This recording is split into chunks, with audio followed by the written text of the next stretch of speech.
dalka Zimbabwe wararka ka imanaya ayaa sheegaya in hogaamiyaha mucaaradka ugu weyn waddankaasi Morgan Tsvangirai oo aad u xanuunsan la dhigay isbitaal ku yaala waddanka Koonfur Afrika.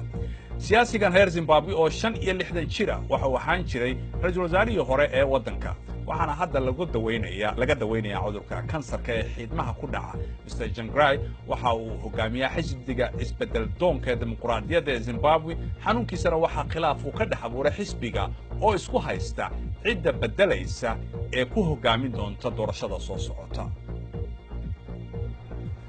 xus ayaa laga samaynayaa waddankan Britain oo dhan maanta oo lagu maamuusayo haween badan oo si weyn ugu dadaalay in ay helaan xuquuq ay wax ku doortaan. 100 sano ka hor maanta oo kale qaar ka mid ah haweenkii 30 sano ka weynaa waddankan ayaa la siiyey xuquuqda in ay wax codayn karaan. kadib sanado badan oo olole uu socday in ka badan 1000 haween ah oo ka qayb galay dhaqdhaqaaqii ololahaasi ayaa la xirxiray kadib markii ay u halgameen sidii ay ragga waddankan Britain ula sinaan lahaayeen. khudbaddii qaran ee madaxweynaha Koonfur Afrika Jacob Zuma uu ka jeedin lahaa baarlamaanka waddankaasi ayaa dib loo dhigay iyadoo sare uu u kacayo cadaadiska lagu hayo in uu xilka isaga dego.